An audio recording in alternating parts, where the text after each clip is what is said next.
and you make your way to our country, you're treated as if you've just won a game show. Yeah, you've won. Welcome to the four-star Cresta Hotel. Here's a phone. We're employing people now to cook for you and clean for you. There's job advertisements now for cleaning these people's rooms every day and for cooking their food and stuff. You've won. Welcome to the UK. Yeah. In your neck of the woods, Manchester way, there's been a place in particular in Altrincham, Cresta Court Hotel in Altrincham, being used to accommodate asylum seekers. So people living nearby have recently, in a hotel which has recently started to accommodate nearly 300 asylum seekers, have spoken about the decision to house them there. All men, believed to be mainly from the African nation of Eritrea, are living at the Cresta Court Hotel in Altrincham, Greater Manchester. And just before we came on, you were explaining to me that a homeless sleeper was found dead in your neck of the woods the other day. He didn't have a Cresta Court hotel room or a hot shower in the morning or a warm breakfast, his name. What's going on in Altrincham?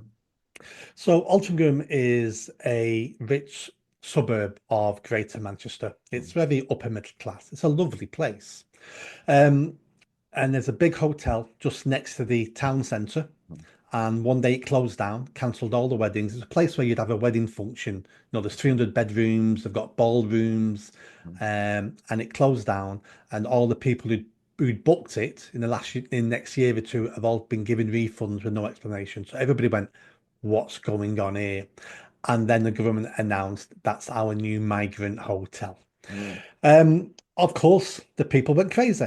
Even the woke, well-educated, liberal, white women in the area who say refugees welcome suddenly went, but not on my doorstep, because this is opposite my girls' secondary school. I don't want it there. I want refugees in your area, on your estate, in someone else's town and village. I don't want it on my doorstep. I'm too good for this. Now, and everyone's kicked off, and rightly so. So we need to understand, first of all, why have they placed the hotel there? Well, first of all, the hotel's ideal, 300 rooms, and the person who owns it is making a fortune out of it. The second point is it's a Labour council. It's Trafford Labour Council. So as a Labour government, you can say to Labour Council, you need to take this. Yeah, but the people will go crazy. Yeah, but if you don't take it, you guys will never be put forward to be an MP. You want to be an MP, don't you, in the next couple of years? You won't be, oh, okay, you can put it in our area. Which area should we put it in? Right, well, let's have a look who the councillors are. Let's look at what those people vote for at local elections. Altrincham have 3 Green Party MPs. The Green Party want open borders. Let's put it there because those local councillors want this. So if you live in Altrincham and you don't vote at elections, well, this is your fault. If you vote in elections and you vote Labour or you vote Green, well, this is also your fault. Now, don't vote Tory because the Tories have been doing this for 14 years. I don't know what your answer is. Is it reform? Is it independent? Is it some of you people standing up going, I'm going to run for office? That's what we need. But then last week, Manchester Evening News front page, a white British rough sleeper has been found dead outside the Palace Theatre Hotel. Where was his hotel? Where's his accommodation? So if you're a foreigner on a foreign continent and you make your way to our country, you're treated as if you've just won a game show. Yeah, you've won. Welcome to the four-star Cresta Hotel. Here's a phone. We're employing people now to cook for you and clean for you. There's job advertisements now for cleaning these people's rooms every day and for cooking their food and stuff. You've won. Welcome to the UK. Yeah. But if you're a Brit who's fallen on hard times and you're sleeping on the streets, it's like, we're not interested in you, mate. You're the wrong colour, you're the wrong nationality. We get no woke points for helping you. You can die. It's as simple as that. How we've allowed ourselves to get in this situation, how our borders are so open, how we've got a taxi service that picks people up in the English Channel and brings them here, how we allow our governments to spend it's like 6-7 billion pound a year on illegal immigration hotels, as well as the 100 billion we're spending for everything else to do with immigration. When are the English people, the British people going to say, do you know what? No more. It's time we put ourselves first. And do you know what? If it's unpopular to be selfish, then call me unpopular. Yeah. The British people need to come first. That's why we elect our MPs, not to be world politicians, but to be local politicians, to put us first. And hardly any of them do it. And the people to blame are me and you and everybody else, because we're the ones who keep electing those people, or we're the ones who don't engage in democracy. You know, listening to you talking there, obviously very passionately about this issue, you're not alone. Many people are feeling like this, and many more people are starting to feel like this, as evidenced by the fact that you referenced this is a very plush neighborhood. This is a well-heeled neighborhood. And as long as this problem, in many people's eyes, is out of sight, out of mind, you know, let someone else deal with it. But then when it lands on their doorstep and the questions are being asked here, so for example, Nathan Evans, this is an article that the BBC published this morning, and Nathan Evans, who leads the Conservative opposition group on Trafford Borough Council, has said that there were, quote, growing safety concerns within the community, unquote, and wanted the Labour-run authority to push for the urgent closure of this facility. Now, let's say he gets that. Let's say they get what they want. They close that hotel down. They reopen it again to the public. Then does that not simply kick the can further down the road? Where are you going to put those men then? Are you going to find a more tolerant place, or people that won't protest somewhere a little bit out of the town centre a little bit? Let's do it on the QT here. All they're doing is simply moving the problem from A to B. And I'll say something at this point as well. And I've said this to you. You and I have spoke many times on TNT radio. The actual ethnicity or where these men came from is quite irrelevant, to the extent that where I live, there's a hotel in the town that I live in. Okay, let's say it can accommodate 300 men. If I was told, Rick, there's 300 men from Manchester, 300 Mancunians coming to live there, just men, I would have the same questions as I would if I was told they're coming from Timbuktu or from wherever in the world. There's this question: who are these men? Why are they coming here? Where are their families? And what are they going to do all day? And who's going to support them? So there's the fact of that, in case we're labeled as racists and people say, oh, you have no tolerance. But there's the added level to it that there are people here that have paid tax all their lives, that have paid their national insurance, that pay their council tax, maybe have fell on hard times, maybe don't have a roof over their head, maybe find themselves freezing to death as rough sleepers. Why are they not being accommodated as a priority? That is another dose of salt in the wounds for many people. And the closer it home gets to the middle classes or the more affluent areas, I think you'll start to see the kickback increase exponentially. Absolutely. Let me follow up on 2 points there. First of all, Nathan Evans, leader of the Tories in Trafford.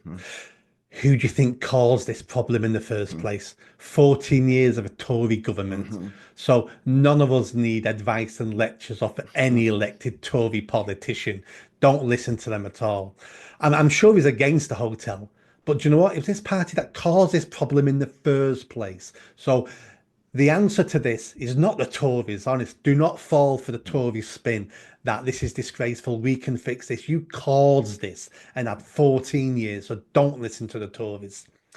I posted something on an Altrincham Facebook page the other day about this. Got loads of replies. Some of them quite negative towards me about right-wing rhetoric and stuff like that. But some of them who said it's right-wing rhetoric, then went on to say, and this is the interesting bit, and they said something basically like, Nick, I know this is a problem. Nick, I don't want 300 migrants in my area, but I'm a compassionate person and I don't know what the answers are for this. But it sounds like you've got no answers and all you're doing is repeating right-wing talking points. And that made me smile.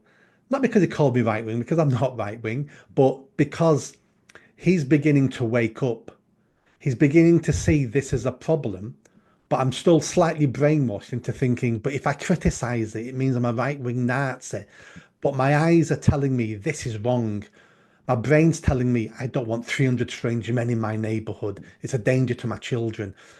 but I can't publicly say how long it is because that must mean I'm Hitler and a Mhm. Nazi. So some of these people are beginning to wake up, but it's just going to take them time. But it was nice to see some of these people struggling inside with what can I say, what can I do? Because the worst thing in the world is to be a Nazi. Yeah, and that's a term that's rolled out very quickly these days. It almost rolls off the tongue as an insult. Now, wouldn't have been conceived that because it's the worst insult you can slur at anyone. But now it's thrown at you, it can be thrown at me, can be Mm. thrown at anyone. I'm looking at a report here saying they interviewed one of these chaps who claimed that he had come from Eritrea. Claimed that he'd come from Yeah, Eritrea. How do we know? They've got no identity. What are yeah, you going to do? How are you going to track them? He crossed the English Channel in a boat, and I quote this guy. He said, "I would like to work here if I can." He said, "I don't want to hurt anyone." Well, then that's it, settled. Let's just yeah. assume that he's got a good work ethic and he's not going to be any trouble. What? Because just because somebody says that, we don't know anything about many of these people that are coming into the country because they've no identity documents, and then they're processed when they arrive in Britain. Also, this is another point, just as we're wrap this one up, Nick, to think about. Aside from the fact that this is causing people a lot of concerns about the neighborhood, about safety, these are their words and not mine. Also, a 45-year-old Sue, who was interviewed about this, she Mm. said, I'm okay with this as long as they stay out of mischief, says Sue. Yeah, Mm. okay, Sue. The 45-year-old said she feared local businesses will lose out. So she does come out with a good point here. It's a shame that we have a hotel in Altrincham that had a number of rooms for people to stay in who would then spend money in the town. That's no longer being used for that purpose. So, aside from the fact that this is unpopular with local Mm. residents, could affect house prices, could cause safety concerns, in their words. Never mind the knock-on effect that this is going to have in business in that particular area. Less people coming in to spend money means shops do without, and maybe other businesses go to the wall. That's a casualty of this that's never really mentioned. It's only a passing thought. Wait until the crimes start happening. So Altrincham has got a fantastic nightlife. Very rich single people aim for Altrincham. Wait until those very rich white girls who are drunk can't go to Altrincham anymore without being harassed on the streets by dozens and dozens of foreign men. Wait until the rich young man with a 10 grand Rolex watch is being mugged on the streets. Wait until that girls' school opposite this grammar school, where those girls are being catcalled and being propositioned every day. Wait until someone gets hacked with a machete that we had in London the other day, hacked to death on Remembrance Sunday in London. Wait till some of these crimes start happening, and mark my words, they will happen because you're right. Some of those crimes would happen if you put 300 Manchester young men Huh? in a hotel. You'd have crime increase then as well. Yeah. This is what happens when you get young men. The government have already shown us the stats. Foreign nationals commit crime in the UK at twice the rate of British born people. So we already know men commit more crime, and we already know foreign men commit at least twice as much crime. So let's wait till these people get an increase in crime, in violent crime, and that lady, that Sue, will stop saying things like, I don't mind them in the hotel as long as they're staying there. Why would you stay in a hotel? These people, again, are delusional and don't want to be called hurty names. Uh, Another good point you made there about when you put a group of men together, it doesn't matter where they're from. Mm. If you could clone you to 150 Nick Buckleys and 150 Rick Munns, and you put 300 of us in a hotel, Yeah. okay, we've got free accommodation. Okay, we've got meals. Okay, we've got room service coming around. How long do you think it would be before you and I started to dislike the sight of each other because we were always on each other's case, or we were crossing each other in the Mm. corridor all the time, or always sitting looking at each other in a common room, whatever it happens to be? No job, no work Mm. to do, in a different land, albeit looked after well, you Yeah. start to get restless, you start to Mm. get aggravated. And if they're all men in Mm. a hotel, what happens after a period of time. They're gonna be out with frustrations and angst and built up anger. So, to my mind, again, the engineering of this, it's highly irresponsible for the government, not just to put them into an area that people have grave concerns about their Mm. safety and the safety of their children, but also just on a human point of view. Stick 300 men into a hotel together for what, 6 months? You're going to have trouble. 600 Irishmen, Scotsmen, Englishmen, Welshmen, Mm. Eritreans, you're going to have trouble. And again, that's grosser responsibility, I would have thought, on the part of the government. That the Home Office, to keep saying that the Home Office signed off on this, we're just following orders. So the Home Office are to blame, grosser responsibility on their part also. It is. The answer to this is not housing migrants. The answer to this is to close our borders. Uh-huh. But the head of border force is too weak, too pathetic. They need sacking. The human rights lawyers all need ignoring. We need to pull out of the ECHR, the European Court on Human Rights. We need to end this problem, but none of our politicians have got a backbone to do it. So what they do, they use sticking plasters and kick the problem down the road. We can't keep doing this. We need to solve this problem, not deal with the problem, solve the problem.